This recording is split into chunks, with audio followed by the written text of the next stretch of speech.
আমরা ভালোই থাকি, খারাপ থাকে ইসলাম বিরোধীরা, খারাপ থাকে কোরআন বিরোধীরা, খারাপ থাকে শয়তানের দোসরেরা, খারাপ থাকে শয়তানের চালাচামুন্ডারা।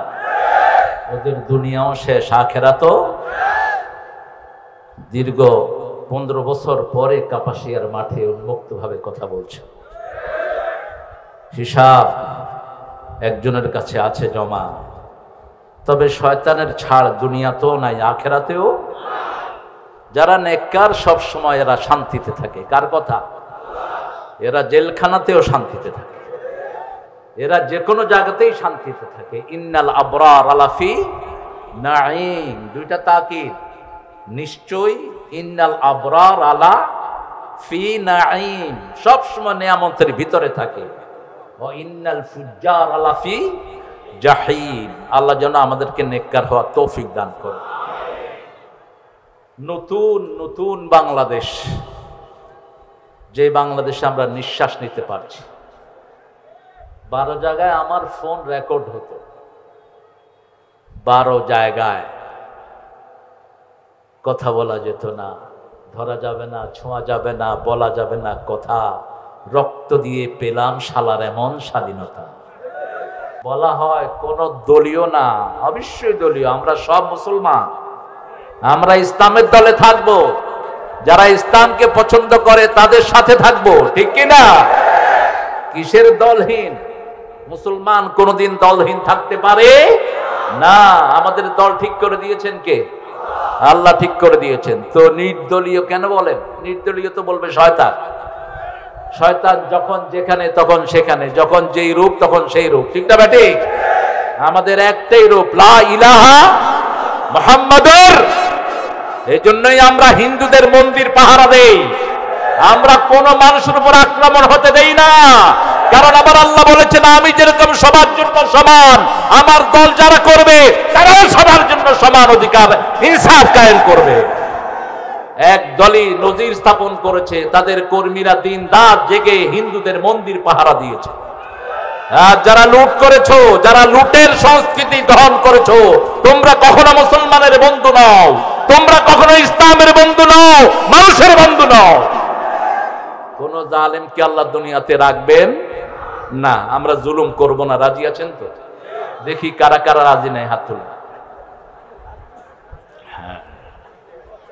এবার হাত তুলে দেখান কারা কারা জুলুমের বিরুদ্ধে দাঁড়াবেন, হাত তুলে। আল্লাহ হাতগুলো কবুল করেন, আল্লাহ হাতগুলো কবুল করেন। হাতগুলো নামাই। তোমার স্লোগানের তেজ নাই বেশি, আরো জোরে দাও।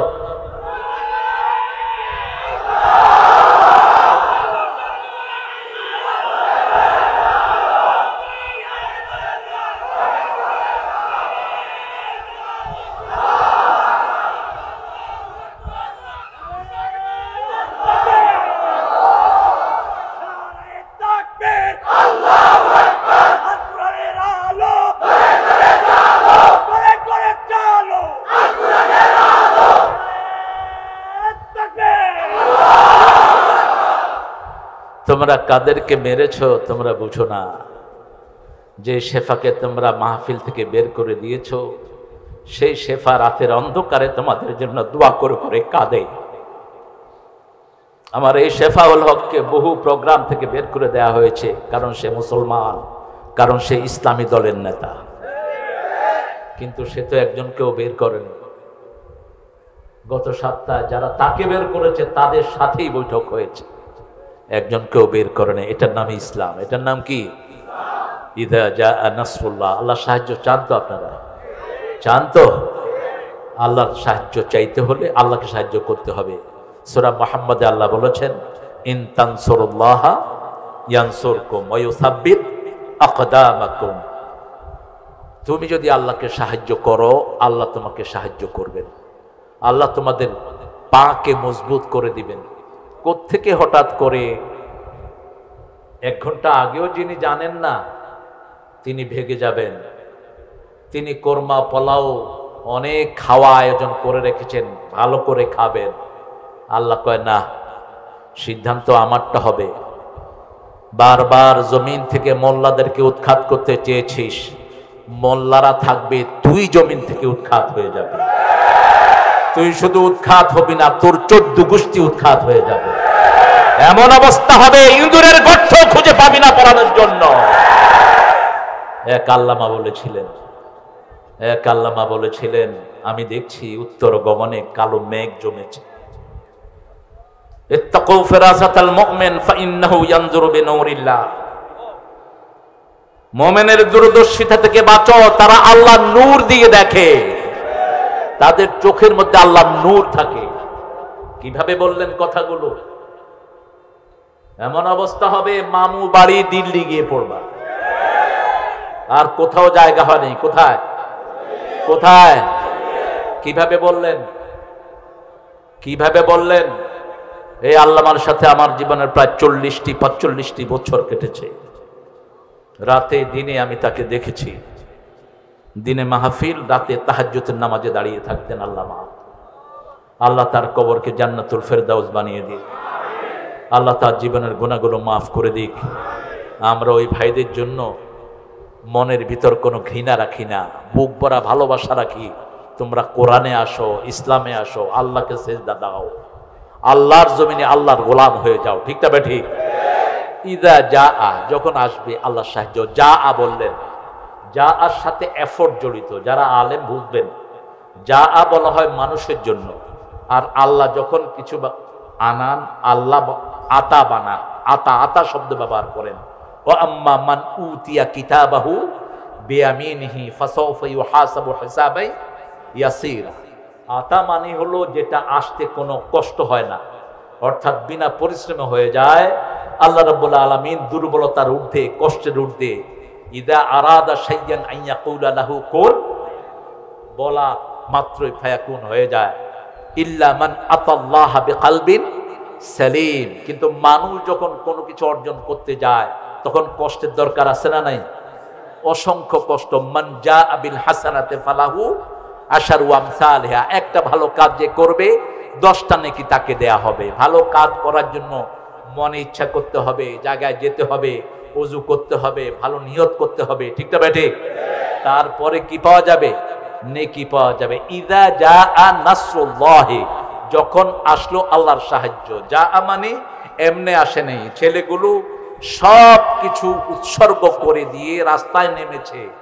গুলি একটার পর একটা বুকে নেয়ার জন্য যখন তৈরি হয়েছে, আল্লাহ বলেছেন এখন আমার সাহায্য তোমাদের জন্য তৈরি হয়ে আছে।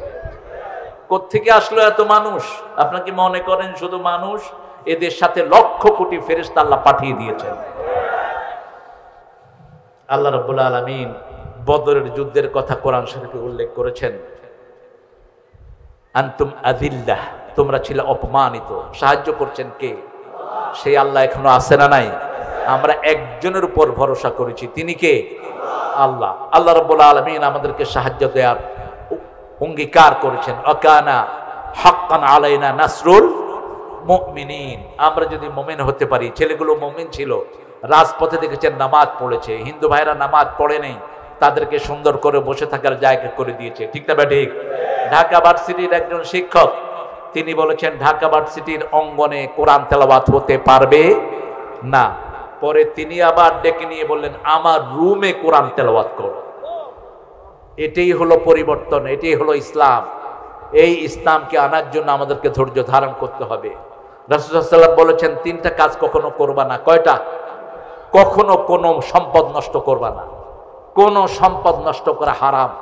কারো বাড়ি ভাঙা, কারো ঘর ভাঙা, কারো দোকান ভাঙা, কোনো কিছুতে আগুন দেয়া, গাছের পাতা ছিঁড়া, রাস্তা নষ্ট করা, ক্ষেতের ফসল নষ্ট করা, কোনোটাই ইসলামে জায়েজ নাই।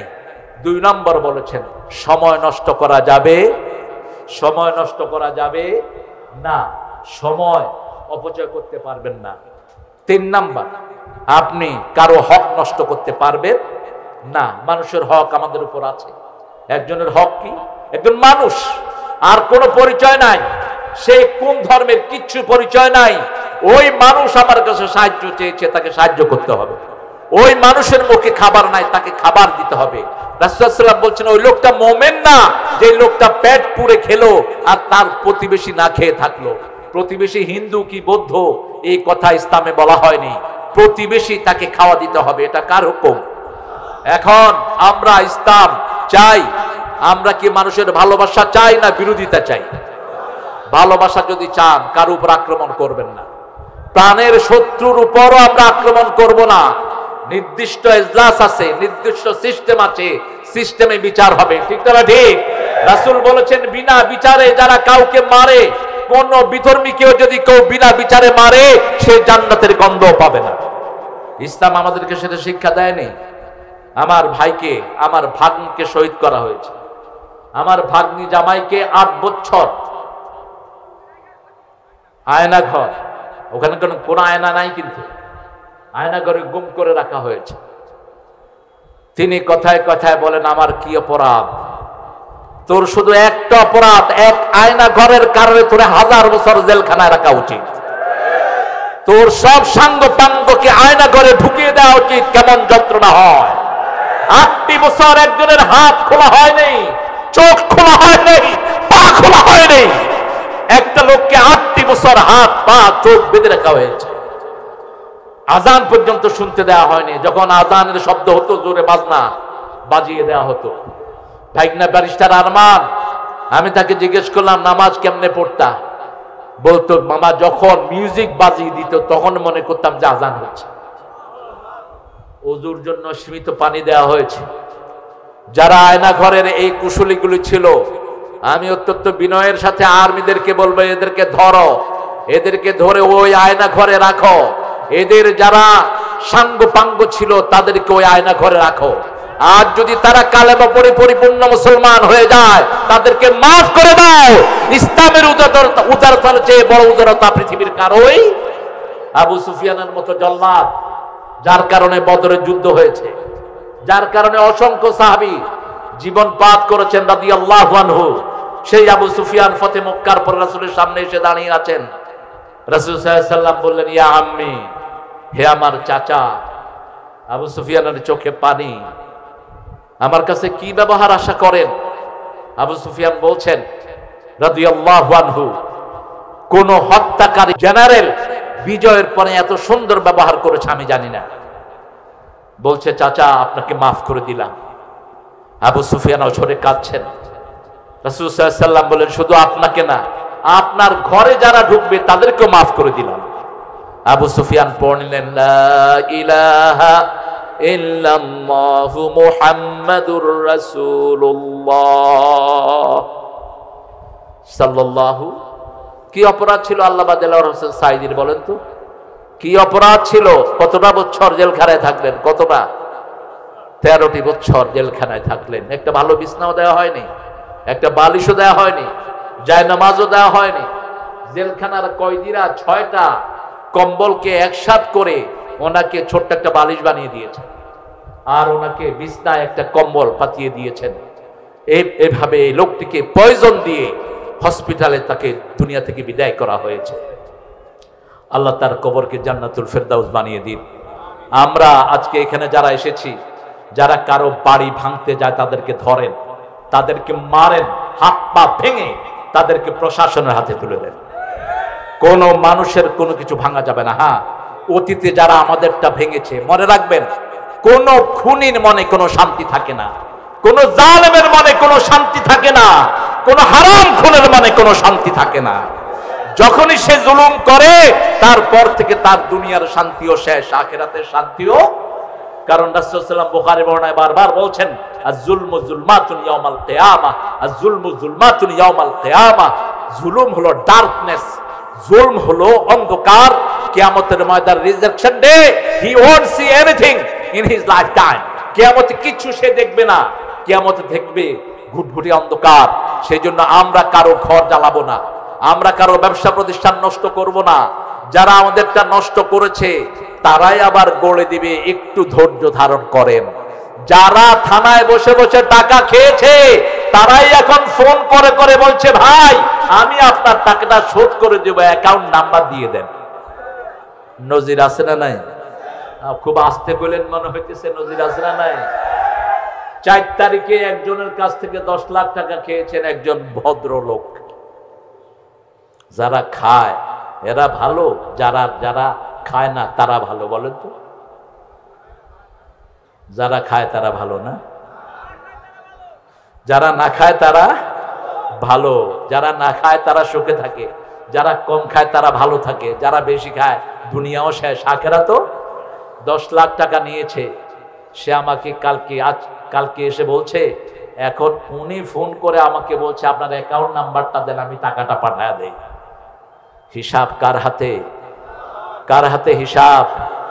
আমরা কোনো জালেমকে প্রশ্রয় দেব না। আমরা মানুষের ভালোবাসা নিতে এসেছি, মানুষকে ভালোবাসা দিতে এসেছি।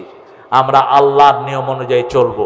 জমিন আল্লাহর, নিয়ম চলবে আল্লাহর, অন্য কারো নিয়ম চলতে পারবে না। এটাই বৈষম্য বিরোধী ছাত্রদের অঙ্গীকার হওয়া উচিত। তাদেরকে আমরা সহযোগিতা করব ইসলামের কারণে। কারণ আমার আল্লাহ বলছেন, তাআওয়ানু আলাল বিররি ওয়াত তাকওয়া ওয়ালা তাআওয়ানু আলাল ইসমি ওয়াল উদওয়ান। তোমরা প্রত্যেকেই নেকের কাজে, আল্লাহর তাকওয়ার কাজে প্রত্যেক মুমিনকে সাহায্য করো, আল্লাহ দ্রোহিতার কাজে এবং গুনার কাজে তোমরা কেউ কাউকে সাহায্য করো না। এখন সারা দেশে আলহামদুলিল্লাহ একটা শান্তির বাতাস আছে না নাই? আপনারা বোধহয় বেশি খুশি হইতে পারলেন না। এখন শান্তি আছে না নাই? এই শান্তিকে আপনারা চান সবাই? তাহলে একটা জিনিসে আসতে হবে, লা ইলাহা মুহাম্মাদুর রাসূলুল্লাহ। আমরা সালাত পড়ব 5 ওয়াক্ত। আমরা কোন প্রতিবেশীর হক নষ্ট করব না। আমাদের সূরা ইজাজার শিক্ষাটা আমরা নেব। নসর এবং ফাতহ দুটো একসাথে চলে। যেখানে সাহায্য আসে সেখানে বিজয় দান করেন কে? ঠিক সূরা সাফফাতের ভিতরে নাসরুম মিনাল্লাহি ওয়া ফাতহুন করিব। আল্লাহ রাব্বুল আলামিন অনেক সূরাতে এই নসর এবং ফাতহ শব্দটাকে একসাথে উল্লেখ করেছেন। ইযা জাআ নাসরুল্লাহি ওয়াল ফাতহু ওয়া রাআইতান নাসা। তুমি মানুষকে দেখবা। আমরা কি মানুষ? এখানে মুসলমানকে দেখবে বলা হয়নি, ওয়া রাআইতান নাসা। এখন মাওলানা শেফাউল হক সাহেবকে এসে ওই সময় খুব ওনাকে মেরেছে, গালিগালাজ করেছে। সেও বলছে, হুজুর আমি কিন্তু আপনার দলের লোক। কথা বুঝেন তো? বুঝেন না কথা? আপনার দলের লোক আমিও বলি তুমি আমার দলের লোক। আমরা মুসলমান হিসেবে সবাই এক দল, ঠিক না? ঠিক। জন্মসূত্রে আমরা সবাই কি মা মিন মাউলুদিন ইল্লা ইউলাদু আলাল ফিতরা। পৃথিবীতে কোনো সন্তান নাই যে ইসলাম ছাড়া অন্য কোন ধর্মের উপর জন্মগ্রহণ করেছে। রাসূল সাল্লাল্লাহু আলাইহি ওয়াসাল্লাম বলছেন, প্রত্যেকটি শিশু ইসলামের উপর জন্মগ্রহণ করে, অতঃপর তার পিতামাতা, তার আত্মীয় স্বজন কাউকে ইহুদি বানায়, খ্রিস্টান বানায়, অগ্নি উপাসক বানায়। আমরা ইসলামের উপর জন্মগ্রহণ করেছি, ইসলামের উপর থাকবো। আমাদের জীবন গেলেও, জীবন দিয়ে হলেও আমরা ইসলামের উপর থাকবো। রাজি আছেন মুসলমান? কারা কারা হাত তুলে দেখা দেন?